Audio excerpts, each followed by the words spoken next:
spring is here, right? So it's the perfect time to start brightening up your space with some plants, or as our next guest calls them, green girls. Christopher Griffin, aka the Plant Queen, returns to the show to talk greening up your space for the new season. The Plant Queen also has a new book. It's called You Grow Gurl, Plant Queen's Lush Guide to Growing Your Garden. Please welcome back to our show, gardening guru and now author and model, Christopher Griffin. Darling. Hello, hello, hello. Unfortunately, Mother Nature was not having it. We were supposed to do this on the plaza, but we're still going to work the magic. So welcome back. Hello, hello. Thank you for having me back. Thank you, thank you, thank you. It is I know that you and I had talked about this book a while ago, so I have it in my hands. It is so wonderful to see. Congratulations. Happy belated birthday. You have had quite the week. So for folks, whether you like a green girl or not, what can they expect to find in this book? You know, they can expect to find some wonderful stories because I am a storyteller. So I share stories of my grandmother, of interactions I've had with wonderful plant parents, and the lessons I've learned from them. There are a lot of hands-on tutorials because I am an educator, and so a step-by-step process is really fun. There's also some different activities for our bodies, so meditative exercises, there's little playlists in there, and then, darling, you can't miss the fabulous photos. Oh, well, the photos are stunning. They're absolutely stunning, and I'm going to shout you out now because I know how important your grandmother has been to you in your life, and it's dedicated for Andrell, my grandmother, and there's a quotation by the one and only Maya Angelou. I wonder if you can share with us why your grandmother was so important in your life and how she led you to take something as mundane as plants, sorry, I'm going there, and turning them into like this otherworldly thing. I know plants were here before we were, but you really give voice to plants. Plants became my companion during the pandemic. I started doing plants because I started following you. So talk about your grandmother and how she really walked you through this whole process of becoming who you are now and still becoming.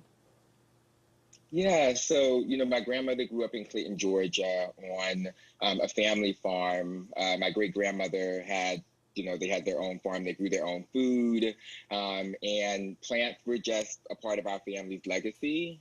There was a plot of sunflowers that my great-grandmother had plotted for my grandmother because that's my grandmother's favorite flower. It's also my favorite flower. And so, you know, growing up, she would take me on little trips to nurseries, and she was nurturing the nurturer in me, reminding me that nature was just really important and an outlet and a space of joy. And she welcomed me into that world with her.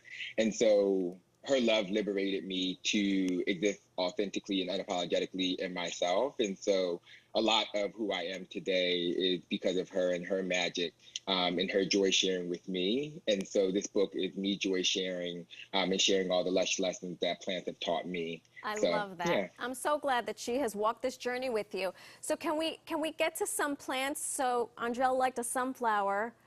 Where should plant parents start? Because not all plants are created equally. How do I know which plant to start with? Yeah, so I really encourage folks to first start with their home. And so that's really just doing like an environmental assessment and figuring out what you're working with, what's the scene you want to bring your queen into, right? So that's looking at the direction of the windows, that's looking at temperature, humidity levels.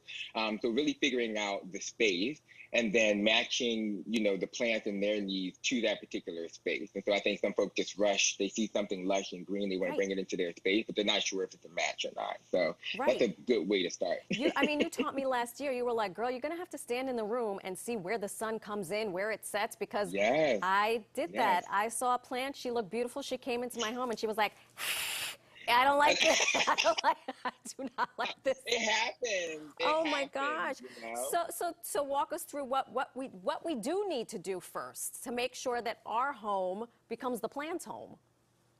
Hello, hello. So, one of the things that I did when I first moved into this apartment was it was empty space. I sat on the floor and I just watched the sun move throughout the space. So sunlight is really, really important. All plants need light. Low light does not mean no light. Right. If you do not have, any sunshine coming into your space, you may want to get artificial grow light. So sunlight is the most important thing. Figure out the direction of your windows. Figure out the temperature and humidity levels at particular parts of your space. You don't want cold drafts or them to be near heat sources. So start with the home, right? And then sometimes I think it's fun to do a little assessment of yourself. What kind of nurturer are you, right? So are you a queen on the go and you're like, I need like some cacti and succulents that can survive on their own for a little bit, right? Or are you like a queen who's like, I want to be all up on my green girls and I want to be tending to them and pruning to them. Maybe you want to get orchids or ferns, which need a little more attention. So space and then figure out yourself and then match the plant to, that. So. I love an orchid, but I've never met an orchid that loves me back. Why, why do people need plants? I mean, plants, for me at least, have been an outlet of exploration and just have provided me with multiple possibilities of how I could better care for myself. Plants are known to reduce anxiety, stress. I've been practicing mindful gardening, which is like a meditative practice of, navigating my little indoor garden as meditation. Yeah. So meditation is not always sitting still. Sometimes it's really just whatever you need to feel grounded in your body, and gardening has been that for me. I love that. Yeah. So Christopher, last year you helped me propagate a plant, and I wanted to update you. You helped me bring this plant back to life, and let me tell you something. Look at her. Oh my God! Wow, Felicity. She's looking really good. Felicity. Okay, she was this tiny little nothing. Felicity. Okay, I told her this morning when I left. I said, Felicity, we're gonna go see your godfather this morning. Okay, and she was very happy. Now around the corner from Felicity is a cyclamen. No. She's the one that I brought her home. She was like a beauty queen, and then a week later, she looked at me like, I cannot believe you did this to me. Is there any hope for this cyclamen? Does she need to go to plant heaven? I would check the root system. She looked very dried out. I would check the root system. If the root system is still healthy, then you may have a chance to just like snip off, all the So I just pull her out and look at the roots. Yeah. Okay, I'm not the only plant killer, okay? Those of you don't cast a stone if you live in You may remember Dan Manarino. He has a plant also. Hi. Good to see you. Hey, how are you? I'm not a plant killer yet. I'm on my way. So here's the thing. So I have a palm that I brought in last season, right? A palm plant. And so I don't know if you can tell, but the edges of the leaves on that one leaning against the wall, I wish we could zoom in, they're turning brown all on the edges, right? And it did so well, and all of a sudden this week it starts turning brown. What happened? Yeah, so it could be a combination of two things. So it could be a lack of humidity. So palms, obviously, very sultry queens, so they really enjoy high humidity. Yeah. So you may want to get a humidifier, but also you may need to put her in some more sun. So yellowing leaves could be a sign that she's not getting enough sun, but also the browning tips at the edges could be a sign of lack of humidity. Oh, lack of humidity. So I give it a hug? Get that humidifier. Because it's been there. Water's not enough, okay. You need to get a humidifier. Yeah. Get a humidifier. It's a combination of things. All right. Marysol saw my other plant. Remember that one with the big leaves? Oh, yeah. I forget what it's called. The ones that have the really big ficus? leaves. No. Ficus? Is that what it is? A monstera? Monstera. It's a monstera. Oh, monstera. And I was FaceTiming with her, plant. and it was literally right next to the radiator. Yeah, and I was like, can you Oh, move no. her? No. Christopher, we can't have that. This time has gone by too quickly. Quick shout out. You walked New York Fashion Week.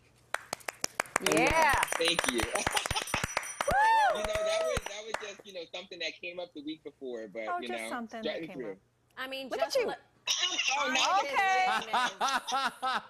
Okay. Not the clip. Yes, honey. You were made for that. Excuse By the me. way, can I borrow that frock, that jumpsuit? Oh my goodness. Anytime. Stop it. Okay, I can't wait to have you back. We gotta go. Go buy his book. Congratulations. Happy birthday. Keep being fierce. Good stuff all around. You grow, girl. Thank you all. so So much. good to see y'all. Bye. Take care.